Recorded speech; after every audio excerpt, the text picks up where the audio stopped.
যা কিছু করছি ভালো মন্দ সব কিছু রেকর্ড হচ্ছে।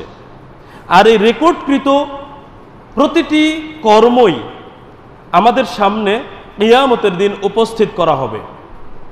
আর যেই কাজগুলো আমরা করেছি সেই কাজগুলো আমাদেরকেই দেখানো হবে। আচ্ছা, আমরা তো দুনিয়ার অবস্থাটা বুঝি।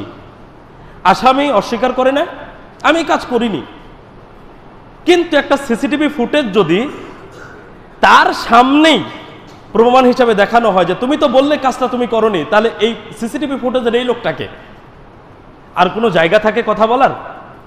যদি সে হয়ে থাকে আর কোনো জায়গা থাকে না। ফেরেশতারা লিখছেন, লিখিত কর্ম দিয়ে আল্লাহ বিচার করতে পারতেন। আল্লাহ নিজে দেখেছেন, নিজে শুনেছেন, চাইলে তিনি সেটা দিয়ে বিচার করতে পারতেন।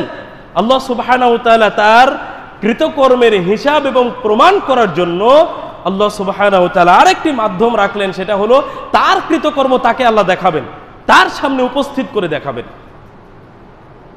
আল্লাহ সুবহানাহু ওয়া তাআলা সূরা আলে ইমরানের 30 নম্বর আয়াতে বলেছেন, ইয়াউমা তাজিদু কুল্লু নাফসিম মা আমিলাত মিন খায়রিন মুহদারা, সেই দিন প্রত্যেকে সে যা ভালো কর্ম করেছে, ওয়া মা আমিলাত মিন সুইন, এবং সে যা মন্দ কাজ করেছে তা উপস্থিত পাবে।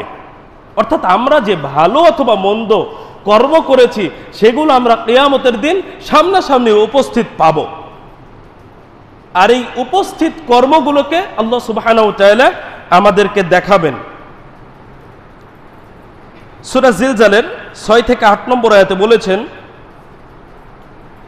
ইয়াউমা ইযি ইয়াসদুরুন নাসু আশতাতা, সেই দিন মানুষ ভিন্ন ভিন্ন দলে বের হবে।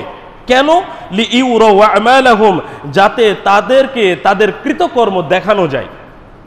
আল্লাহ সুবহানাহু ওয়া তাআলা মানুষকে তাদের কৃতকর্ম দেখাবেন। পরের আয়াত আল্লাহ তাআলা বলছেন, ফামান ইয়ামাল মিসকালা যাররাতিন খায়রান ইয়ারা, যে সামান্য পরিমাণ, অনুসম পরিমাণ সৎ কাজ করেছে সে তা দেখবে। ওয়া মান ইয়ামাল মিসকালা যাররাতিন শাররান ইয়ারা, আর যে অনুসম পরিমাণ মন্দ কাজ করেছে, পাপ কাজ করেছে, সে তাও দেখবে। তার মানে আমরা যা করেছি তা আমাদেরকে দেখানোর মাধ্যমেই প্রমাণ করা হবে যে এটা তোমার কর্ম।